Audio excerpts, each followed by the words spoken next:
Good morning, everyone. I am Pimpa Roy, Assistant Professor at Nirvan University, Jaipur.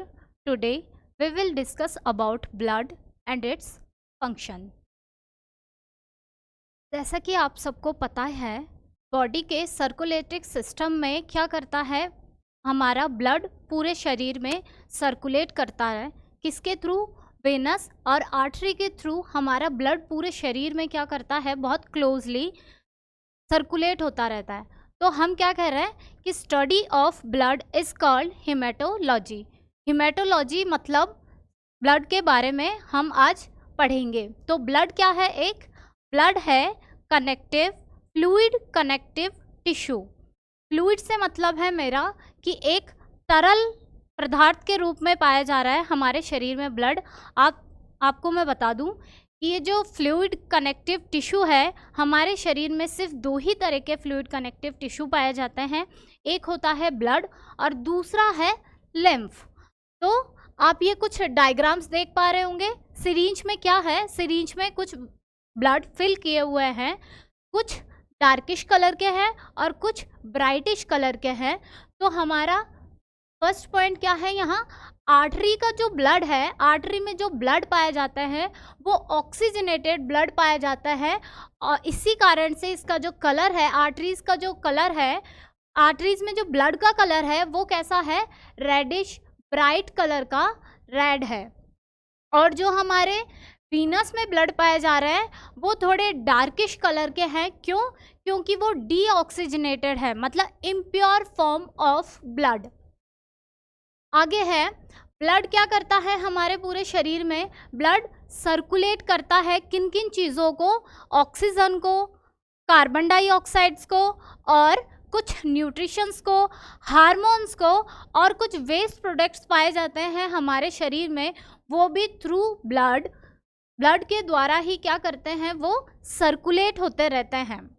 एक normal adult इंसान की बात करें, एक नॉर्मल एडल्ट ह्यूमन की बात करें तो उसमें मैक्सिमम 5 से 6 लीटर ब्लड पाया जाता है, जो कि उसका टोटल बॉडी वेट का सिर्फ 8% होता है ब्लड।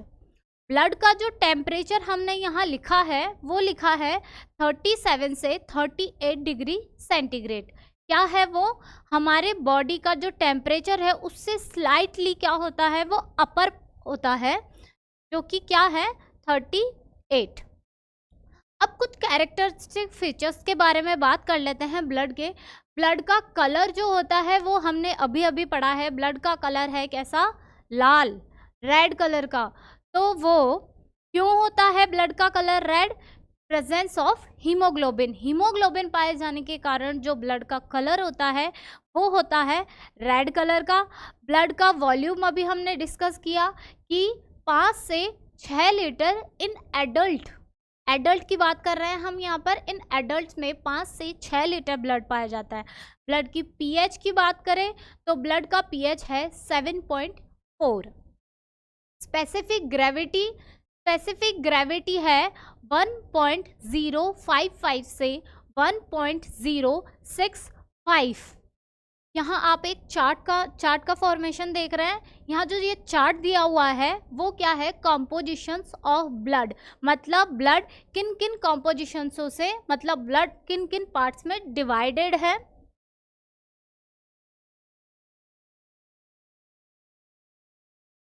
यहाँ देख रहे हैं आप, प्लाज्मा लिखा हुआ है।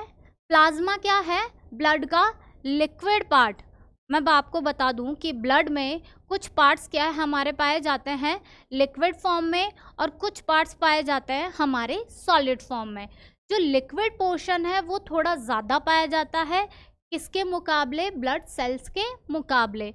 तो ब्लड सेल्स जो लिक्विड पदार्थ पाया जा रहा है ब्लड में, उसको हम क्या कह रहे हैं यहाँ? प्लाज्मा।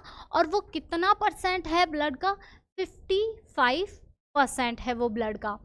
सेकंड है ब्लड सेल्स। ब्लड में जो सेल्स पाए जा रहे हैं, जो सॉलिड पार्ट पाया जा रहा है ब्लड में, वो क्या है? वो है 45% है। आगे कुछ हमने थर्ड टाइप इसका लिखा है, वो क्या है? कुछ गैसेज है जो कि ब्लड में हमारे पाए जा रहे हैं। अब हम यहाँ सॉलिड पार्ट की अगर बात करें, सॉलिड पार्ट की बात करें तो सॉलिड पार्ट, सॉरी सॉलिड नहीं, लिक्विड पार्ट की बात करें तो लिक्विड पार्ट में क्या है, वाटर है, और उसमें भी क्या है, लिक्विड पार्ट में भी क्या है, वाटर है, और सॉलिड पार्ट है। वाटर कितना परसेंट है, वाटर है 91%। तो आप देख रहे हैं ब्लड अगर तरह फ्लूइड है तो फ्लूइड में सबसे क्यों पाया जा रहा है, क्योंकि उसमें वाटर पाया जा रहा है, वो भी कितना परसेंट, 91% वाटर पाया जा रहा है। एंड सेकेंड है इसका सॉलिड पार्ट, रिमेनिंग जो पार्ट है इसका वो है 9%। आगे ब्लड की हम सेल्स की बात कर लेते हैं। ब्लड में जो सेल्स पाए जा रहे हैं कुछ हमारे क्या है, इनके नाम, फर्स्ट टाइप क्या है इसका, आरबीसी, आरबीसी यानी रेड ब्लड सेल्स। दूसरा है इसका WBC, WBC white blood sales. तीसरा है इसमें, लास्ट जो सेल्स पाई जा रही है इसमें तीसरा है इसमें प्लेटलेट, प्लेटलेट्स। ठीक है, आगे हम बात कर लेते हैं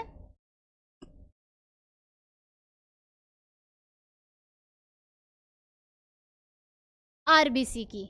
फर्स्ट जो हमारा टॉपिक है, अभी तक हमने बात किया है ब्लड के बारे में, ब्लड का वॉल्यूम क्या है, ब्लड का पीएच क्या है, ब्लड की स्पेसिफिक ग्रेविटी क्या है, वो बात कर रहे थे अभी तक।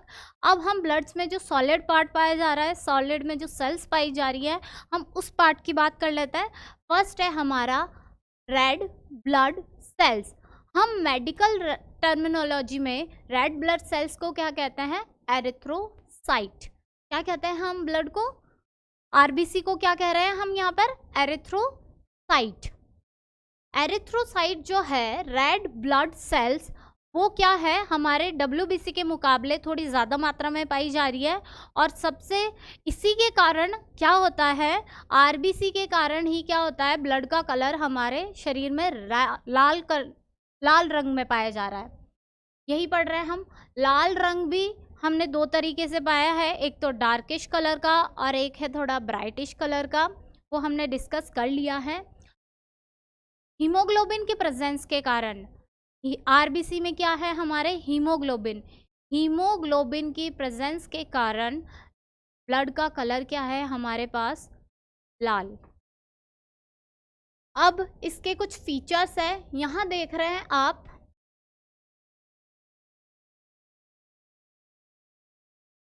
यहाँ देख रहे हैं आप आरबीसी के कुछ शेप्स। आरबीसी कैसा है, डिस्क लाइक शेप है।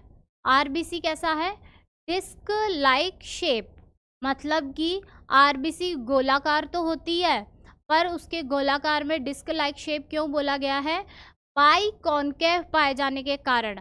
कॉनकेव का मतलब आप सब लोग जानते ही होंगे, कॉनकेव को बोलते हैं अवतल। तो बाई कॉनकेव, दोनों तरफ से अवतल आकार पाए जाने के कारण आरबीसी का जो सेंटर पार्ट है वो क्या होता है, थोड़ा सा थिन होता है। बाकी उसका जो पेरिफेरल एरिया है, यहाँ देख पा रहे हैं आप, इसका जो ये पेरिफेरल एरिया है वो कैसा है, वो थोड़ा सा थिकर है, बजाय किसके, इसके सेंट्रल पार्ट के, ये क्या है, थोड़ा सा थिकर है। इसीलिए इसकी जो आकृति पाई जा रही है वो कैसी पाई जा रही है, बाय कॉनकेव। और ये क्या है, नॉन न्यूक्लिएटेड है। आरबीसी के अंदर किसी भी तरीके का न्यूक्लियस नहीं पाया जाएगा। ये इसका एक मेन कैरेक्टरिस्टिक है कि आरबीसी क्या होगी, नॉन न्यूक्लिएटेड। आगे बात करते हैं आरबीसी का फॉर्मेशन। आरबीसी कहाँ बन रही है, आरबीसी हमारे बन रही है बोन मैरो के अंदर। बोन मैरो में जो हीमोपोएटिक स्टेम सेल्स है वो बना रही है हमारी आरबीसी। और हीमोपोएटिक स्टेम सेल्स में हमेशा क्वेश्चंस पूछा जाता है कि बोन मैरो में ऐसा कौन सा सेल्स है जो कि क्या बना रहा है, हमारे ब्लड सेल्स बना रहे हैं। वो कौन है, हीमोपोएटिक स्टेम सेल्स, जो कि क्या बनाता है, आरबीसी को बनाता है। आगे हम अगर मेडिकल टेस्ट की बात करें तो आरबीसी को काउंट करने के लिए हम एक कॉमन टेस्ट यूज़ करते हैं जिसको कहते हैं सीबीसी, कंप्लीट ब्लड काउंट। जो क्या करता है, कंप्लीट ब्लड काउंट में एक पैरामीटर ऐसा आता है जिसमें आरबीसी मतलब टोटल जो हमारे रेड ब्लड सेल्स है ब्लड में, वो बताता है।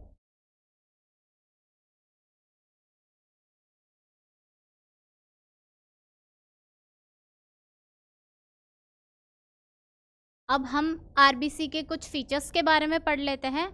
आरबीसी की फीचर्स की बात कर रहे हैं तो सबसे पहले हम आरबीसी जो डिस्क लाइक और वाई कॉनकेव शेप देख रहे थे, उसका जो डायामीटर होता है वो कितना होता है, वो होता है 7.5 माइक्रोमीटर। माइक्रोमीटर को आप किससे डिनोट करेंगे? माइक्रोमीटर को कैसे डिनोट करते हैं? म्यू एम से डिनोट करता है। तो आरबीसी का जो डायामीटर है वो क्या है? 7.5 माइक्रोमीटर। आरबीसी की जो स्पेसिफिक ग्रेविटी है वो है 1.092 से 1.101 है। अब हम आरबीसी के बनने की बात कर लिए बोन मैरो में, तो आरबीसी की लाइफ कितनी होती है? जो लाइफ स्पैन ऑफ आरबीसी होती है वो होती है 120 डेज, 120 दिन की होती है एक आरबीसी की लाइफ। आरबीसी के बनने के प्रोसेस को क्या कहते हैं? आरबीसी कहाँ बन रहा है ये तो हमने देख लिया, बोन मैरो में बन रहा है। और आरबीसी का जो बनने का प्रोसेस है उसको क्या बोलते हैं? आरबीसी के बनने के प्रोसेस को कहते हैं एरिथ्रो। यहाँ क्या है? एरिथ्रो क्या है? आरबीसी। और पोइसिस यानी फॉर्मेशन। फॉर्मेशन किसी भी वर्ड के पीछे, किसी भी सेल्स के बनने के पीछे अगर आप देखेंगे, ब्लड सेल्स के बनने के पीछे अगर आप ये वर्ड देखते हैं पोइसिस, पोइसिस का मतलब क्या है यहाँ पर? फॉर्मेशन। तो एरिथ्रोपोइसिस एरिथ्रो के पीछे लगा है, तो इसलिए क्या इस वर्ड का मतलब क्या निकल रहा है? Formation of RBC. Mature form मतलब इमेच्योर फॉर्म। आरबीसी क्या है? इसका मैच्योर फॉर्म है। पर इमेच्योर फॉर्म की बात करें मतलब अभी तक वो जो जिस प्रोसेस के थ्रू वो बन रहा है तो उसका इमेच्योर परिपक्व नहीं हुआ है आरबीसी। उस नहीं परिपक्व होने वाली स्थिति में जो आरबीसी को कहा जाता है वो कहा जाता है रेटिक्युलोसाइट। ग्रैब यार्ड ऑफ आरबीसी उसको कह रहे हैं स्प्लिन। 120 दिन की आरबीसी की लाइफ टाइम की हमने बात कर ली कि आरबीसी का लाइफ क्या होता है? 120 दिन का। पर 120 दिन बाद क्या होता है आरबीसी? 120 दिन बाद जो स्प्लिन्स में जो छोटे छोटे उसके सिराएं पाई जाती है या फिर धमनी पाए जाते हैं, जो हम कह रहे हैं उसको कि इसके अंदर जो वीनस पाया जा रहा है वो क्या होती है? बहुत ही ज़्यादा पतली होने के कारण आरबीसी वहाँ फंस जाती है 120 दिन के आरबीसी। और वहाँ स्प्लीन क्या करता है? उसको वहाँ पर उसका दफन कर देता है। मतलब अगर हम हिंदी में इसका मतलब समझे ग्रैब यार्ड का, इसका मतलब है कब्रिस्तान। तो आरबीसी का कब्रिस्तान किसको कह रहे हैं हम यहाँ पर? स्प्लीन। स्प्लीन को कह रहे हैं हम आरबीसी का कब्रिस्तान। अब हमने ये कुछ आरबीसी के फीचर्स के बारे में पढ़ लिए। अगर ऐसा फीचर जिसमें आरबीसी का फॉर्मेशन तो हो गया है पर आरबीसी की जो साइज़ है वो छोटी है, मतलब नॉर्मल जो साइज़ हमने बात की यहाँ 7.5 माइक्रोमीटर से छोटी है अगर आरबीसी, तो उसको बोलेंगे हम माइक्रोसाइट। उस टर्मिनोलॉजी को हम क्या कहेंगे? Microsite. Large size of RBC, अगर लार्ज साइज है आरबीसी की तो उसको हम कहेंगे मैक्रोसाइट। मतलब यहाँ जो माइक्रो और मैक्रो है, माइक्रो का मतलब समझिए, माइक्रो का मतलब है छोटा और मैक्रो का मतलब है बड़ा। तो आरबीसी अगर छोटी बन रही है, स्मॉल साइज ऑफ आरबीसी बन रही है, तो उस टर्म को हम बोलेंगे माइक्रोसाइट। फिर आरबीसी अगर स्मॉल बन रही है, ये बात कर लिया माइक्रोसाइट। और आरबीसी अगर बड़ी शेप में बन रही है मतलब 7.5 से ज़्यादा का डायमीटर रख रही है, तो उसको क्या कहेंगे हम यहाँ पर? मैक्रोसाइट। यहाँ आप कुछ डायग्राम देख रहे हैं, यह है नॉर्मल आरबीसी की शेप। ये क्या है? नॉर्मल। यहाँ पर आप देख रहे हैं नॉर्मल एक आरबीसी की शेप बताई है मैंने। यह है इसका डायमीटर क्या है 7.5 माइक्रोमीटर। यहाँ एक टर्म है माइक्रोसाइट, देख पा रहे हैं आप कि आरबीसी से स्मॉल है, इसकी नॉर्मल आरबीसी की जो साइज है उससे क्या है, ये स्मॉल है। दूसरा है मैक्रोसाइट, नॉर्मल आरबीसी से साइज में क्या है, ये लार्ज है। नॉर्मल आरबीसी के साइज से क्या है, ये लार्ज है। आरबीसी बन गई, उसका फॉर्मेशन हमने देख लिया कि कहाँ बन रही है ये आरबीसी। दूसरा, आरबीसी बन गई, अगर आरबीसी कम मात्रा में बन रही है, आरबीसी कम मात्रा में बन रही है तो उसको क्या बोलेंगे हम, आरबीसी के काउंट में भी कैसा count, RBC normal count. RBC अपने नॉर्मल काउंट से कम बन रही है शरीर में, तो उस टर्म को क्या बोलते हैं हम यहाँ पर, अनीमिया। उस टर्म को क्या बोलते हैं हम यहाँ पर, अनीमिया। ये जो फोटो है ये क्लियर विजिबल हो रही होगी आपको कि ये क्या है, नॉर्मल आरबीसी बन रहा है, मतलब कि आरबीसी अपने काउंट से कम है। आगे है इंक्रीज काउंट ऑफ आरबीसी, उस टर्म को क्या बोलते हैं, पॉलीसाइथेमिया। उस कंडीशंस को क्या बोलते हैं हम, पॉलीसाइथेमिया। मतलब यहाँ पर आप ये डायग्राम देख पा रहे हैं जहाँ पर आरबीसी ज़्यादा मात्रा में बन रही है, अपने नॉर्मल काउंट से ज़्यादा मात्रा में। नॉर्मल काउंट को भी देख लेते हैं। आरबीसी का जो नॉर्मल काउंट है,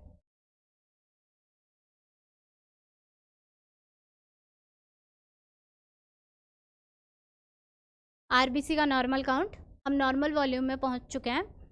आरबीसी का नॉर्मल काउंट मेल में कितना है, मेल में है 4.5 से 5.5 मिलियन पर माइक्रोलीटर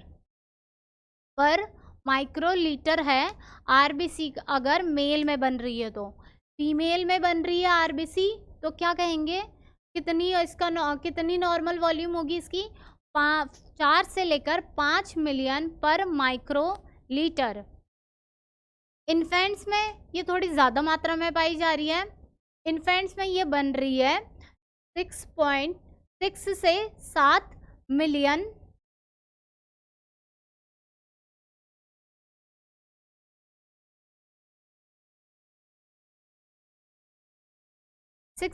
7 मिलियन पर माइक्रोलीटर, ये बन रहा है हमारे इन्फेंट्स के बॉडी में। अब यहाँ पर एक क्वेश्चन आता है कि आरबीसी की मात्रा फीमेल में क्यों कम पाई जा रही है। आरबीसी की मात्रा फीमेल में इसलिए कम पाई जा रही है कि इसमें टेस्टोस्टेरोन, आपने नाम सुना होगा टेस्टोस्टेरोन का, जो क्या होता है, टेस्टोस्टेरोन मेल में पाई जाती है, इसलिए ये क्या करता है, टेस्टोस्टेरोन मेल में क्या पाई जाती है, ज़्यादा मात्रा में पाई जाती है, इसलिए वो क्या करता है, आरबीसी का सिंथेसिस में हेल्प करता है टेस्टोस्टेरोन। इसलिए आरबीसी की मात्रा मेल में ज़्यादा पाई जाती है, फीमेल में कम पाई जाती है, क्योंकि फीमेल में टेस्टोस्टेरोन बहुत कम ही मात्रा में पाई जाती है मेल की बजाय। आरबीसी का फंक्शन पढ़ लेते हैं। आरबीसी क्या है, कार्बन डाइऑक्साइड को तो क्या करता है, टिश्यू से लंग्स तक भेजता है। मेनली काम तो इसका क्या है, ट्रांसपोर्टेशन का काम है, ट्रांसपोर्ट कर रहा है। ऑक्सीजन्स को तो क्या कर रहा है, वो लंग्स से टिश्यू तक भेज रहा है आरबीसी, और कार्बन डाइऑक्साइड को क्या करता है, वो टिश्यू से लेकर लंग्स के थ्रू बाहर निकाल देता है। पीएच मेंटेन में भी हेल्प करता है।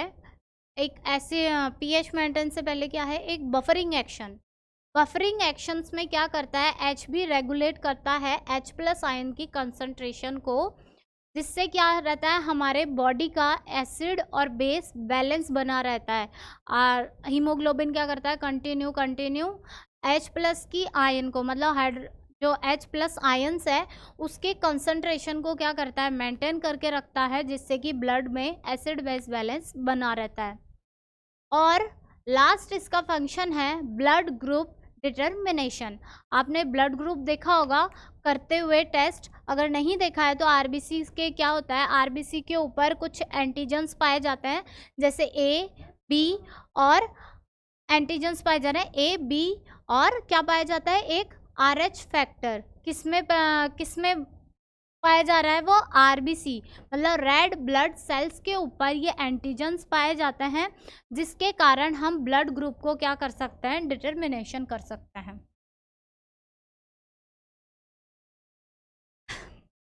अब हमने आरबीसी में देखा था, आरबीसी का कलर कैसा होता है, रेड कलर का होता है। क्यों? क्योंकि उसमें ज़्यादा से ज़्यादा मात्रा में क्या पाया जा रहा है, हीमोग्लोबिन की प्रेजेंस के कारण। हीमोग्लोबिन क्या करता है, एक पिगमेंट प्रोवाइड करता है आरबीसी को, जिसके कारण उसका कलर क्या होता है, रेड कलर का। इसीलिए इसकी फर्स्ट लाइन है, मोस्ट इम्पॉर्टेंट कॉन्स्टिट्यूट क्या है, आरबीसी का मोस्ट इम्पॉर्टेंट पार्ट क्या है, ये हीमोग्लोबिन।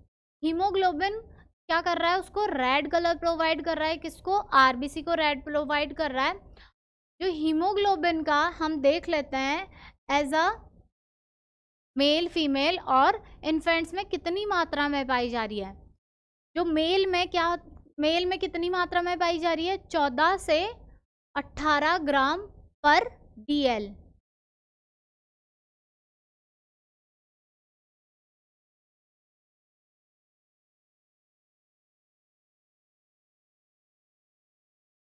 चौदह से क्या 18 ग्राम पर डीएल क्या पाया जा रहा है, हीमोग्लोबिन।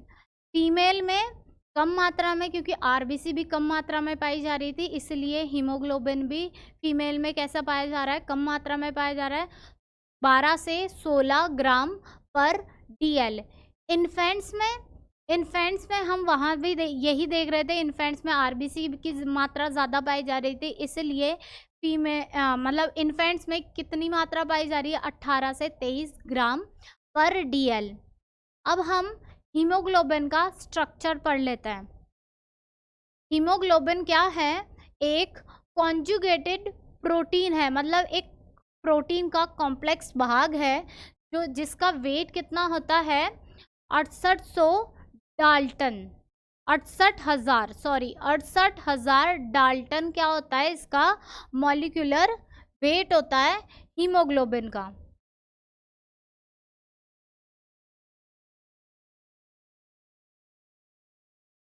डाल्टन, 68,000 डाल्टन हीमोग्लोबिन का वेट होता है। इसमें क्या होता है, हीमोग्लोबिन, यहाँ देखते हैं अपन, हीमोग्लोबिन। तो हीमोग्लोबिन दो वर्ड से मिलकर बना होता है, पहला है हीम प्लस दूसरा है ग्लोबिन। क्या है, हीमोग्लोबिन दो वर्ड से मिलकर बना है, पहला है हीम और दूसरा है ग्लोबिन। इसका जो हीम है वो क्या है, इसका आयरन पार्ट है। इसका जो हीम है वो क्या है, इसका आयरन पार्ट। और ग्लोबुलिन क्या है, इसका ग्लोबिन क्या है, इसका प्रोटीन पार्ट। ग्लोबिन क्या है, इसका प्रोटीन पार्ट। यही है, it consist of an iron containing, जो हीम पोर्शन में है, और जो कलरलेस है, यहाँ प्रोटीन को कलरलेस बोला गया है। क्यों? क्योंकि यहाँ हीम जो है वो है इसका पिगमेंटेड पार्ट। हीमोग्लोबिन का जो पिगमेंटेड पार्ट है वो हीम है, इसका पिगमेंट पार्ट, जो कि हीमोग्लोबिन को क्या कर रहा है, पिगमेंट प्रोड्यूस कर रहा है। और ये दूसरे पार्ट को, प्रोटीन पार्ट को क्या कहा गया है, इसमें कलरलेस। प्रोटीन पार्ट को क्या कहा गया है, इसमें कलरलेस कहा गया है।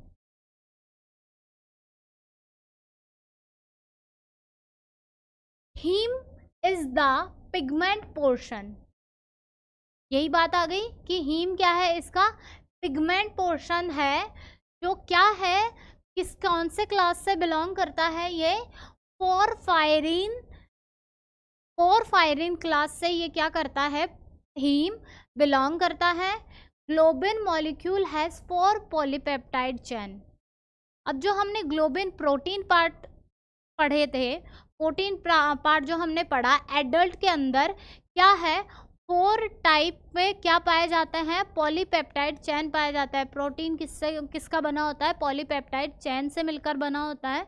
तो पॉलीपेप्टाइड चेन की कितनी मात्रा पाई जाएगी, यहाँ पर पॉलीपेप्टाइड चेन की 4 पॉलीपेप्टाइड चेन पाए जाएंगे, जिसमें 2 तो क्या है अल्फा, 2 क्या है अल्फा पार्ट, 2 है इसका अल्फा पार्ट और 2 है इसका बीटा पार्ट। एक एडल्ट हीमोग्लोबिन की बात करें तो 2 अल्फा चेन्स है यहाँ पर और 2 क्या है बीटा चेन, और एक एक हीम के ऊपर, अभी हम हीम का स्ट्रक्चर देखेंगे तब और ज़्यादा अच्छे से अपने को क्लियर हो जाएगा। फिर हमने जो हीम पार्ट की बात करी थी, जो आयरन को रख रहा था, तो हीम मॉलिक्यूल क्या होता है, अटैच किससे होता है, हीम मॉलिक्यूल, एक हीम मॉलिक्यूल अटैच होता है एक पॉलीपेप्टाइड चेन के ऊपर। यहाँ पर क्या बात कर रहे हैं हम, हीम पोर्शन की, एक हीम का जो मॉलिक्यूल है वो किससे अटैच हो रहा है, एक एक पॉलीपेप्टाइड चेन के ऊपर। और कितनी पॉलीपेप्टाइड चेन पाई जा रही है यहाँ पर, टोटल 4 पॉलीपेप्टाइड चेन पाई जा रही है। तो 4 पॉलीपेप्टाइड एक के ऊपर एक हीमोग्लोबिन, हीम क्या है अटैच है, इसीलिए 4 हीम पोर्शन पाई जाएगी। एक हीमोग्लोबिन के अंदर 4 तो क्या पाए जाएंगे, हीम पार्ट पाए जाएंगे, और 4 क्या होगा, पॉलीपेप्टाइड चेन पाया जाएगा। तो यहाँ पर मैंने एक फॉर्मूला लिखा है, एक haemoglobin is equal to 4 haem plus 4 polypeptide chain. एक हीम के अंदर, यहाँ पर अपन एक हीम का स्ट्रक्चर देखता है। ये क्या है, यहाँ पर हीम के अंदर अपन ने जो अभी बात करी थी, आयरन की बात करी थी, तो एक आयरन के ऊपर क्या होता है, 4 फायरिंग रिंग्स जुड़े होते हैं, पायरोल रिंग। एक ये हीम का मैं स्ट्रक्चर बना रही हूँ, structure of haem, structure of haem है ये, जिसमें सेंटर में क्या मौजूद है, एक आयरन का मॉलिक्यूल मौजूद है, जिसके ऊपर क्या है, 4 पायरोल रिंग जुड़े होंगे, पायरोल रिंग जुड़े हैं। यहाँ पर भी पायरोल रिंग जुड़े हुए हैं, और इसके आयरन के बीच में एक स्पेस है जो क्या बना रहा है, आयरन के बीच में ये एक स्पेस है जो क्या कर रहा है, ऑक्सीजन को कैरी कर रहा है, जो क्या कर रहा है, एटम ऑफ ऑक्सीजन। मतलब यहाँ पर मॉलिक्यूल दो मतलब कि 2 एटम्स मौजूद है यहाँ पर ऑक्सीजन के, इसलिए यहाँ 2 एटम ऑफ ऑक्सीजन जुड़े हुए हैं यहाँ पर, इसलिए हम इसको मॉलिक्यूल कह रहे हैं। एक हीमोग्लोबिन, अब दोबारा से समझिए, एक हीमोग्लोबिन के स्ट्रक्चर के अंदर क्या है, एक आयरन का क्या है, फेरस फॉर्म, +2 लिखा है मैंने, तो ये आयरन का क्या है, फेरस फॉर्म है। फेरस फॉर्म के ऊपर क्या है, 4 पायरोल रिंग जुड़े हुए हैं, और बीच में एक जगह है जो मैंने ये नीचे की तरफ बनाई है, यहाँ पर क्या जुड़ा हुआ है, ऑक्सीजन का मॉलिक्यूल जुड़ा हुआ है। तो क्या है, ये एक हीमोग्लोबिन है और 4 क्या है यहाँ पर, पॉलीपेप्टाइड चेन, 4 क्या है यहाँ पर, पॉलीपेप्टाइड चेन। एक एक पॉलीपेप्टाइड के ऊपर ये हीमोग्लोबिन का एक एक स्ट्रक्चर जुड़ा हुआ है, 4 पॉलीपेप्टाइड चेन, और 4 के ऊपर क्या है, 4 हीम के ऐसे ही आयरन। तो यहाँ टोटल अगर हम ऑक्सीजन की बात करें तो यहाँ पर टोटल है 8 एटम्स, यहाँ पर क्या है, 8 atoms of oxygen plus 4 iron का मॉलिक्यूल है, प्लस ये पूरा स्ट्रक्चर किस पे जाकर अटैच हो जाता है? ये पूरा स्ट्रक्चर अटैच हो जाता है हमारे 4 पॉलीपेप्टाइड चेन के ऊपर। ऐसे ही हमारा पूरा हीमोग्लोबिन का स्ट्रक्चर है। हीमोग्लोबिन बनने के लिए, हीमोग्लोबिन के सिंथेसिस के लिए क्या कौन कौन सी चीज़ें काम आ रही है हमारे यहाँ? आयरन काम आ रहा है, प्रोटीन काम आ रहा है, विटामिन B12 काम आ रहा है। विटामिन B12 जिसको क्या बोलते हैं? साइनोकोबालामीन, और फॉलिक एसिड जुड़ा हुआ है। फॉलिक एसिड की ज़रूरत पड़ती है, कुछ कॉपर्स की ज़रूरत पड़ती है, कोबाल्ट की ज़रूरत पड़ती है, विटामिन C चाहिए होता है एक हीमोग्लोबिन के सिंथेसिस के लिए। हीमोग्लोबिन के सिंथेसिस के लिए क्या क्या चीज़ें चाहिए होता है? आयरन, जो कि हीमोग्लोबिन के स्ट्रक्चर में ही है। उसके बाद प्रोटीन जुड़ा होता है, और vitamin B12, folic acid, copper और कोबाल्ट, विटामिन C। ये चीज़ें क्या होती है? बहुत नेसेसरी होती है हीमोग्लोबिन के सिंथेसिस के लिए। यहाँ देखिए हीमोग्लोबिन का जो स्ट्रक्चर है यहाँ क्लियर है। 4 तो इसमें क्या है? 4 आयरन के मॉलिक्यूल्स दिख रहे हैं आपको, और ये जो एक एक रिंग है ये क्या है? ये क्या है? पॉलीपेप्टाइड के चेन है। ये क्या है? 4 क्या है? सॉरी, ये जो रिंग दिख रहे हैं आपको ये क्या है? Pyrrole ring. ये क्या है? पायरोल रिंग से ये क्या है? हीमोग्लोबिन जुड़ा हुआ है, और इसके ऊपर ये जो पार्ट है ये क्या है? इस पर अल्फा बीटा के पॉलीपेप्टाइड चेन्स है। ये क्या है? अल्फा बीटा के पॉलीपेप्टाइड चेन। यहाँ पर ये जो पॉइंट है 1 ग्राम ऑफ हीमोग्लोबिन, हमने देखा था जो आयरन में एक स्पेस था जहाँ पर ऑक्सीजन को कैरी कर रहा था, हीम ऑक्सीजन को कैरी कर रहा था। तो हम 1 ग्राम ऑफ हीमोग्लोबिन की बात करें, यहाँ पूरा 1 ग्राम ऑफ हीमोग्लोबिन में क्या है? 1.3 ml ऑफ ऑक्सीजन को कैरी करने की क्षमता रखता है। ऑक्सीजन को कैरी करने की कितनी क्षमता रखता है? 1.3 ml ऑक्सीजन को कैरी करने की क्षमता रखता है। इस प्रोसेस को क्या कह रहे हैं? इस स्टेप को क्या कह रहे हैं?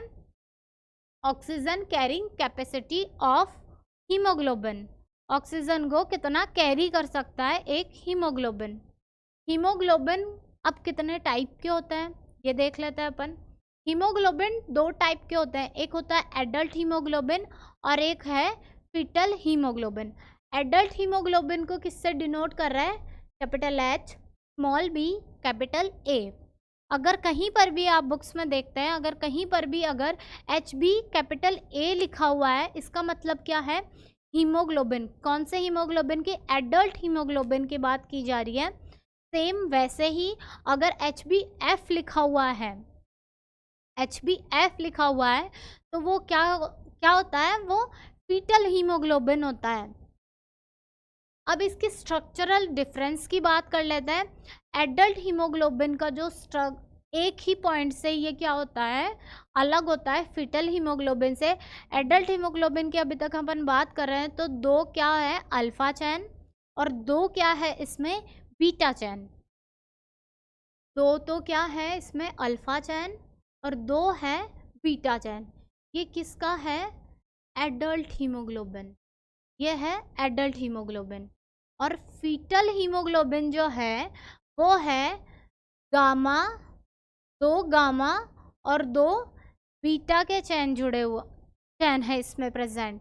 ये एक 2 गामा और 2 बीटा के चैन इसमें मौजूद है।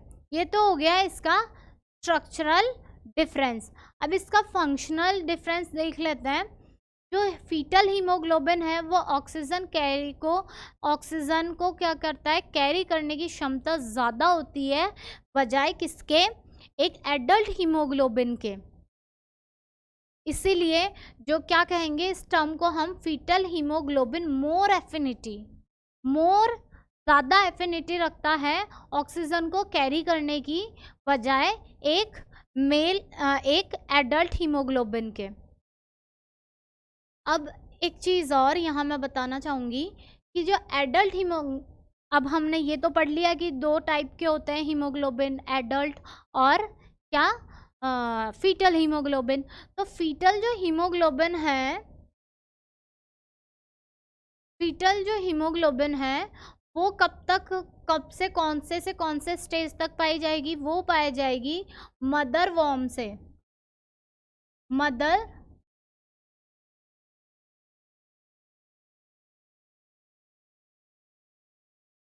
वॉर्म से 6th मंथ, मदर के वॉर्म से जो 6th मंथ का, फर्स्ट के जो 6th मंथ का बेबी का जो टाइम पीरियड रहेगा उस टाइम पे क्या रहेगा, जो हीमोग्लोबिन रहेगा वो अपने फीटल हीमोग्लोबिन के स्टेज में रहेगा। 6th मंथ बाद, 6th 7th मंथ बाद क्या होता है, ये फीटल हीमोग्लोबिन एडल्ट हीमोग्लोबिन में चेंज होना शुरू कर देता है। आज हम डिस्कस करेंगे WBC, white blood cell. White blood cells को another name of white blood cells उसको क्या कहते हैं, ल्यूकोसाइट। तो हम क्या कहते हैं, ल्यूकोसाइट। ये क्या काम करता है, ये हमारे जब भी हमारे शरीर में कुछ फॉरेन पार्टिकल्स जैसे कि हमें नुकसान पहुंचा दे, कुछ ऐसे फॉरेन एंटीजन्स बोल लो, जैसे कि वायरसेस हो गया, कुछ बैक्टीरियाज हो गए, जब कभी भी वो हमारे शरीर में एंट्री कर जाते हैं तो क्या करता है, बॉडी ने ऐसे कुछ सोल्जर्स रखे हुए हैं, मतलब बॉडी की अपनी एक पुलिस आर्मी रखी हुई है जो क्या करती है, ब्लड को मतलब हमारे शरीर को क्या करती है, प्रोटेक्ट करने का काम करती है। वो जिम्मा किसको दे रखा है, ब्लड ने WBC को वो जिम्मा दे रखा है, जो क्या करती है, बॉडी को पहले फर्स्ट लाइन डिफेंस का काम करती है, जो सबसे पहले एक्टिव होती है WBCs, और क्या करती है, उन बैक्टीरियाज को या तो वो खा जाती है या उन्हें मार देती है। ये काम है हमारे WBCs का। WBCs की हम लाइफ स्पैन की बात कर लेते हैं, तो WBCs की लाइफ स्पैन कितनी है, 12 से 20 दिन। WBC की लाइफ कितनी होती है, 12 से 20 दिन की। यहाँ WBC वॉल्यूम TLC की बात कर रहे हैं, टोटल ल्यूकोसाइट काउंट।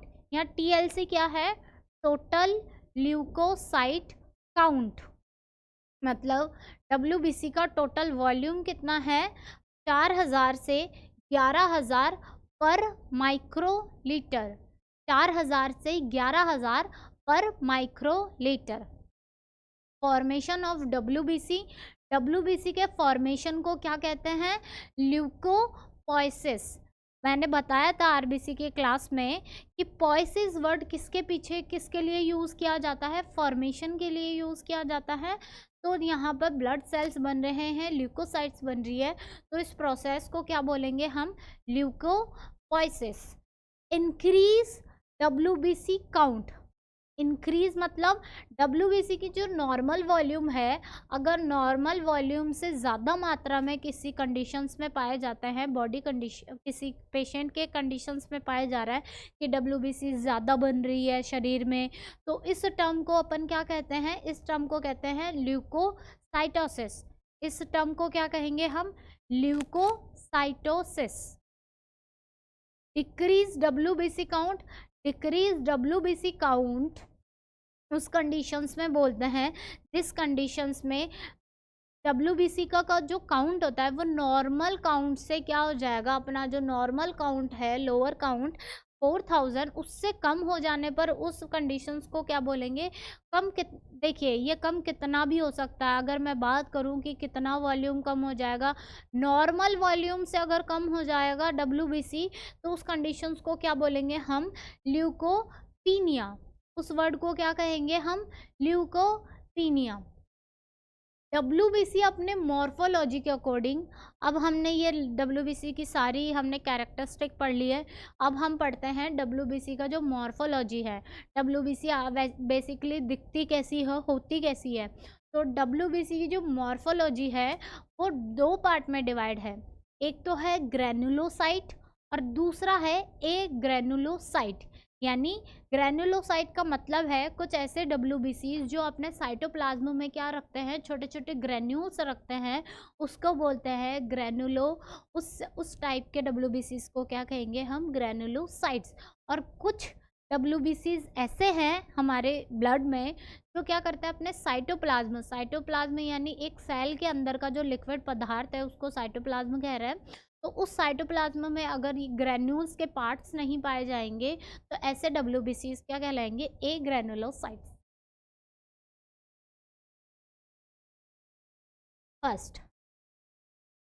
फर्स्ट जो हमारे जो डब्ल्यूबीसीज है वो दो टाइप में डिवाइड है। तो पहला हम लेते हैं ग्रेनुलोसाइट्स में, फर्स्ट है अपना न्यूट्रोफिल्स। फर्स्ट क्या है अपना न्यूट्रोफिल्स। न्यूट्रोफिल्स का कैरेक्टरिस्टिक देख लेते हैं हम। न्यूट्रोफिल्स कितनी मात्रा में, सबसे ज़्यादा अगर डब्ल्यूबीसी की अपन बात कर रहे हैं तो डब्ल्यूबीसीज में जो सबसे ज़्यादा मात्रा में हमारे ब्लड में पाया जाता है वो क्या पाया जाता है, न्यूट्रोफिल्स पाया जाता है।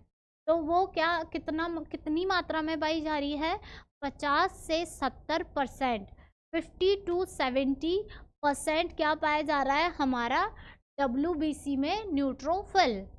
न्यूट्रोफिल का जो डायमीटर होता है वो होता है 10 से 12 माइक्रोमीटर। न्यूट्रोफिल का एक डायमीटर होता है। न्यूक्लियस है मल्टी लोब्ड। ये आप डब्ल्यूबीसी का स्ट्रक्चर देख पा रहे होंगे। डब्ल्यूबीसी के स्ट्रक्चर में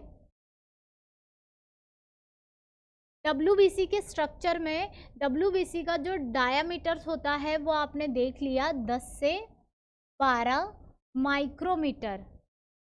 ये क्या है हमारा माइक्रोमीटर। यह हमारा माइक्रोमीटर, जिसमें आप कुछ छोटे छोटे येलोइश कलर के पार्ट देख पा रहे होंगे। ये क्या है, ग्रैन्यूल्स। इसी के कारण इसी साइटोप्लाज्म में क्या है, ग्रैन्यूल्स पाए जा रहे हैं। इसी के कारण इसको क्या बोलेंगे, ए ग्रैनुलोसाइट्स बोलेंगे। फिर इसकी जो ये न्यूक्लियस देख पा रहे हैं आप, न्यूक्लियस क्या है, छोटे से बलून टाइप्स में दिख रहे होंगे आपको न्यूक्लियस। तो न्यूक्लियस क्या है, एक से ज़्यादा है, इसीलिए इसको क्या कह रहे हैं, न्यूक्लियस मल्टी लोब कह रहा है। मतलब एक से ज़्यादा पाए जाने के कारण न्यूट्रोफिल्स का जो न्यूक्लियस है उसको क्या बोलेंगे अपन, मल्टी लोब्स बोलेंगे। और इसमें जो ग्रैनुल्स पाई जा रही है, ग्रैन्यूल्स तो पाई जा रही है बट कैसे फॉर्म्स में पाए जा रहे हैं, बहुत छोटे छोटे फाइन्स फॉर्म्स में पाई जा रही है इसकी ग्रैन्यूल्स। अगर हम स्टेन करें, हम डब्ल्यूबीसी में न्यूट्रोफिल्स को अगर स्टेन करके देखते हैं, स्टेन करने का क्या पर्पस होता है, स्टेन करने का पर्पस ये मान लेते हैं हमारे पूरे ब्लड का कलर कैसा है, पूरे ब्लड का कलर लाल ही पाया जा रहा है। तो हम क्या कर रहे हैं, हम इसको डिफ्रेंशिएट कैसे करेंगे, डब्ल्यूबीसी को, आरबीसी को और प्लेटलेट को हम डिफ्रेंशिएट कैसे करेंगे। उस कंडीशन में क्या करते हैं, हम ब्लड को कलर देते हैं। ब्लड को क्या करते हैं, हम ऐसे कलरिंग एजेंट्स देते हैं जिससे उनका क्या होता है, न्यूक्लियस की या तो सेल वॉल या फिर न्यूक्लियस या फिर सेल की जो सेल वॉल होती है वो कलर को क्या करती है, वो कैच कर लेती है और वो दूसरे सेल से क्या करते हैं, डिफ्रेंशिएट पा लेते हैं अपने कलर के अकॉर्डिंग। यहाँ पर हमने जो स्टेनिंग में इसको दिखाया है न्यूट्रोफिल्स को, वो कैसा दिखाया है, पर्पलिश ब्लू कलर का दिखाया है। पर हम स्टेनिंग इसमें कौन सी यूज़ करेंगे, इसमें हम स्टेनिंग यूज़ करते हैं लीशमान स्टेन। इसमें हम स्टेनिंग यूज़ करते हैं लीशमान स्टेनिंग, जिसके कारण क्या दिखता है, जिस स्टेनिंग के कारण इसका कलर, न्यूट्रोफिल का जो कलर दिखता है वो पर्पलिश ब्लू कलर का दिखता है।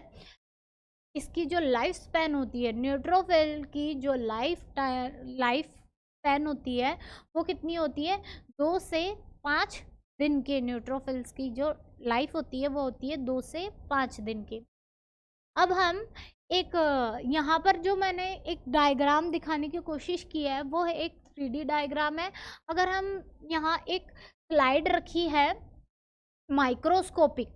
माइक्रोस्कोपिक एक व्यू रखा है जिसमें आप देख पा रहे होंगे, इसमें यहाँ जो लोब्स दिख रहे हैं आपको, ये जो अलग अलग मैं अभी बात कर रही थी स्टेनिंग की, ये लीशमन स्टेन की हुई है, ये स्लाइड का व्यू है, लीशमन स्टेन किया हुआ है।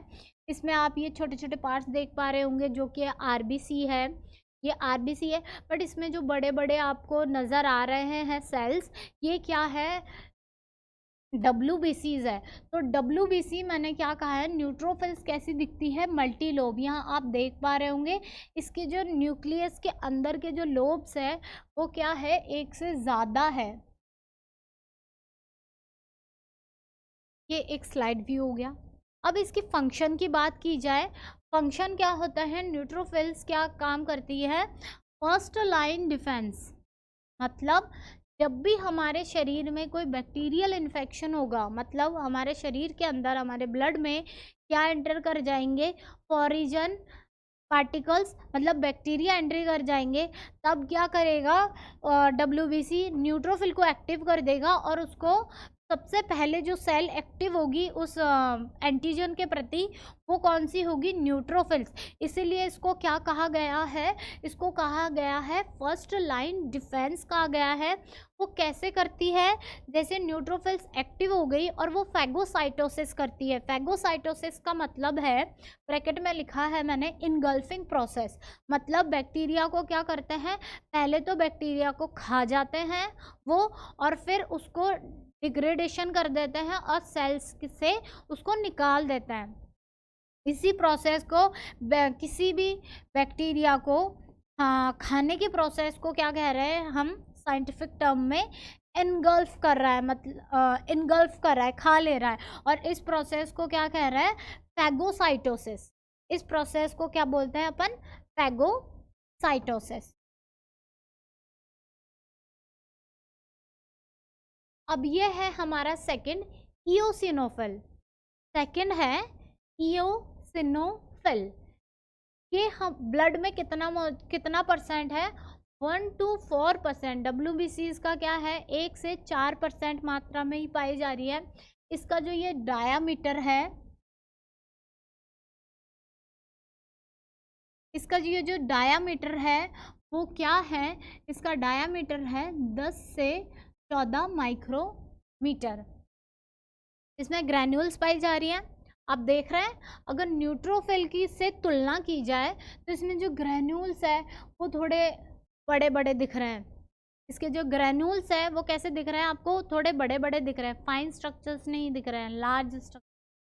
तो इसको, इन ग्रैन्यूल्स को क्या कहेंगे हम, कोर्स। इस ग्रैन्यूल्स को कैसे कहेंगे हम, कोर्स। और इस कैसे कलर के दिखेंगे, वो रेड कलर के दिखेंगे। ये जो ग्रैन्यूल्स है ये कैसे कलर के दिखेंगे, हमें रेड कलर के दिखेंगे। और ये बड़े ग्रैन्यूल्स पाए जाते हैं, बड़ी मात्रा में बड़ी साइज में पाई जाती है, इसलिए इसको क्या कहते हैं, कोर्स कहते हैं, वो कोर्स बोलते हैं। ये कैसे, स्टेनिंग के बाद कैसे दिखेगी हमें ये WBC, स्टेनिंग के बाद हमें WBC दिखेगी पर्पलिश ब्लू कलर की। कौन से स्टेन का मैंने नाम बताया था अभी, लीशमान स्टेन बताया था। अब देखिए इसका जो न्यूक्लियस की बात कर लेते हैं।